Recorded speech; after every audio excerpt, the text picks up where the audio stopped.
네, 여러분 안녕하세요. 이면수 성형입니다. 네, 살다 보면 우리가 예전에 demonstration effect라고 해서 전시 효과라는 게 있어요. 남들과 나의 처지를 비교하는 거죠. 비교해서 저 사람들 잘 사는데 나는 왜 이럴까 이렇게 하는 비교 심리학적인 어떤 그런 부분인데, 그게 경제학에서도 쓰이는 그런 이론입니다. 그런데 우선 이제 살다 보니까 굳이 남하고 나를 비교하실 필요는 없을 것 같아요.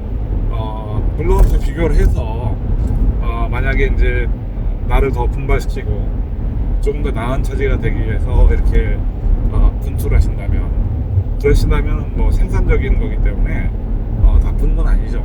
그죠? 그래서 항상 사람은 현재보다 나은 상태로 가기 위해서 이제 살잖아요. 그죠? 그리고 이제 현재보다 나은 그런 어떤 사람으로서 또 처지로서 이렇게 발전해 나가는 부분이 우리가 인생을 또 살아가면서 개척해 나가고, 또 나중에 이제 먼 훗날에 나이가 들고 이 젊었던 시절을 되돌아봤을 때 후회스럽지 않을 그런 인생을 살기 위해서는 항상 그때 최선을 다하시는 게 중요하죠. 이런 이야기는 뭐 귀에 못이 박히도록 들으셨을 거예요. 제가 뭐 너무 상투적으로 이렇게 말씀드리려고 하는 것이 아니라, 여기서 이제 보면은 남의 처지와 나의 처지를 비교를 했을 때 우선은 좋은 점은 아까 말씀드린 거 한 가지. 네. 나도 저만큼 잘해야 되겠다. 이렇게 되는 거죠. 그러니까 부러우면 지는 거다, 이런 얘기잖아요. 하지만 남과 나를 자꾸 비교하시는 분들이 있어요. 내가 저 정도 그분 되는데 나는 왜 저렇게 못하지? 뭐 이런 식으로 하시는 분들도 있을 수가 있죠. 그런데 그게 좋은 것보다는 이제 안 좋은 부분이 좀 많을 겁니다. 왜냐면은 일단은 비교가 하시면, 비교 대상이 나보다 만약에 좀 어려운 처지일 경우에는 자만심이 일단 생기겠죠. 그죠? 나는 너보다 잘났어, 예를 들어서 자만심도 생기실 거고, 그 다음에 만약에 상대방이 나보다 잘났어요, 그러면 열등감이 생기실 거예요. 그죠? 그러면 열등감이라든지 자만심이라든지 이거는 사실 우리가 좋은 건 아니잖아요. 그러니까 어떤 경우에도 비교를 하시게 되고 습관적으로 이렇게 하신 분들은 우울하시게 될 겁니다. 또는 자뻑 그러면 자뻑인 경우 어떻게 되죠? 사회생활하기가 힘드시죠. 예, 그죠? 그렇게 되기 때문에 어떤 경우라도 남과 나를 비교하고 이렇게 하시는 거는 금물입니다. 특히 이제 이민생활 하실 때는 그런 걸 안 하시는 게 좋아요. 왜냐면은 여기서는 이제 개인주의적이고 항상 자신들의 어떤 개인 어떤 위주로 이렇게 살아간다고 했잖아요. 그러니까 가장 중요한 거는 내가 중요한 거예요. 내가 행복해야 되고, 그 다음에 내 가족이 행복해야 되고, 이렇다는 것이죠.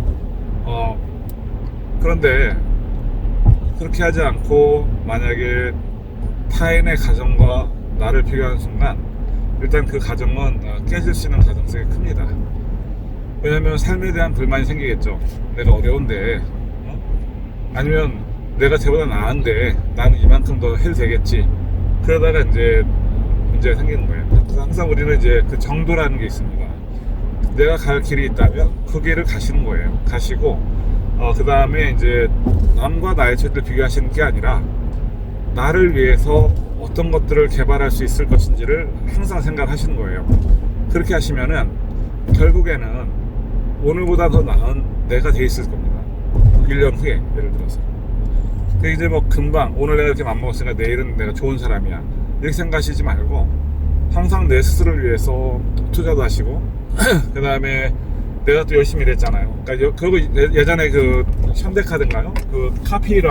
카피해 보시면 열심히 일한 당신 떠나라, 이런 거 있잖아요. 그러니까 열심히 일하셨으니까 나 스스로에게도 상을 줘야죠. 상을 주셔야죠. 그러니까 이제 그런 차원에서도 항상 너무 남을 비교하지 마시고, 내가 이만큼까지 했는데 앞으로도 조금 더 나은 내일, 조금 더 나은 1년 후, 조금 더 나은 나의 모습을 그리시면서 항상 나가시는 거죠. 이렇게 하시는 게 아주 좋을 것 같습니다. 저 같은 경우는 이제 이 통역사란 직업을 전업으로 하잖아요. 전업으로 하니까 저는 완벽한 프로페셔널입니다. 그죠? 돈을 받고 거기에 맞는 대가를 지불하는 거예요. 그러니까 저희 통역사로서 활동하는 제 두 가지 원칙이 있습니다. 첫 번째는 뭐냐면 Customer Satisfaction Guaranteed 예요. 완전한 고객의 만족이에요. 그러니까 저를 만약에 불렀잖아요. 그러니까 제가 싸게 가지는 않습니다. 저는 좀 비싼 편이에요. 비싸게 부르고 그만큼 대신에 최선의 그 통역 서비스를 해드리죠. 그러면 나중에 이분이 어떤 자기의 어떤 부서 또는 자기의 어떤 그런 다른 타 부서에 있는 동료들이 있잖아요. 이런 쪽에다가도 저에 대한 이 이야기를 전달해주고 나중에 할 때도 저 친구는 좀 비싸도 쓸만해. 실수가 없어. 뭐 예를 들어서 뭐 실수할 때도 있겠죠. 실수가 없어. 정확해. 뭐 이런 이야기가 도는 거예요. 왜 그러냐면은 이 커스터머 사티스팩션이 왜 중요하냐면 그것은 이제 제가 이제 예전에 미국에서 이제 MBA 과정을 했었거든요. 그때 저는 Financial Management을 했는데 듣는 수업 중에 이제 마케팅 수업이 있었어요. 그때 교수님이 이제 캐나다에서 오셨던 교수님인데 이분이 주말에는 캐나다로 가셨다가 주중에 다시 오셔가지고 강의하시고 가시고 하셨거든요. 그 교수님께서 이제 했던 것 중에 두 가지를 항상 이야기를 하셨는데 첫 번째는 Customer Satisfaction 물론 이제 4P라고 있습니다. 그 마케팅의 원리거든요. 근데 이제 그거를 저희들이 배우면서 그 중에서 제일 중요한 게 뭐냐면 4P가 아니라는 거죠. 뭐냐면 Customer Satisfaction. 두 번째 중요한 것도 Customer Satisfaction. 근데 이 Customer Satisfaction이라는 것은 이제 고객 만족이잖아요. 만족인데 이것이 이제 고객은 왕이다 이런 뜻은 아니에요. 고객의 만족이지만 고객은 자신이 지불한 대가에 대한 만족을 가져가는 거죠. 그렇죠? 왕은 뭐예요? 왕은 모든 게 다 내 거잖아요. 그렇죠? 하지만 이 고객에 대한 생각은 고객은 왕은 아니죠. 돈을 냈기 때문에 거기에 대한 어떠한 상응하는 거기에 상응하는 그런 어떤 재화를 가져가는 것이죠. 서비스 또는 재화라고 하거든요. 전문 용어로는 goods and service를 가져가는 거예요. 그렇게 하는 것이고 자기 돈 낸 만큼 가져가는 거죠. 거기에 대한 만족. 오히려 그보다 크면 더 좋을 거고 그러면 나중에 다시 찾게 되겠죠. 그렇게 해서 할 수가 있는 부분이 있고요. 그래서 customer satisfaction이지만 customer is not a king. 만약에 갑질하는 사람이 있으면은 반드시 그 사람은 거기에 합당한 대가를 치르게 될 거다. 또 여기에서는 우리가 너희가 고객이지만 서비스를 거부할 권리가 있다. 이런 것들이 이제 붙어 있어요. 그러니까 갑질이라는 게 이제 물론 우리나라만 있는 건 아니고 다 있습니다. 어느 나라든지 있는데 우리가 이제 고객은 왕이다. 뭐 이런 부분이 좀 잘못 전파가 된 부분이 있어가지고 조금 더 돈이 있는 사람들이 일반 우리 가족들이잖아요. 그죠? 우리 형제 자매고 아빠 엄마일 수도 있어요. 근데 그 사람들에게 그렇게 무례하게 할 수는 없는 거 아니에요? 그런데 일단은 이 외국에도 갑질이 있는데 못하게 딱 막아져 있어요. 그러니까 하시면은 경찰에 와서 체포해 데려갑니다. 신고해서 뭐 누구를 무릎을 꿇린다든지 뭐 집어 던진다든지 이거는 절대 있을 수 없는 일이죠. 그런 경우는 이제 형사고발 조치당하고요. 죄값을 치러야 됩니다. 우리나라도 이제 조만간 그렇게 될 것 같아요. 그럴 것 같고 그리고 두 번째는 Think out of the box.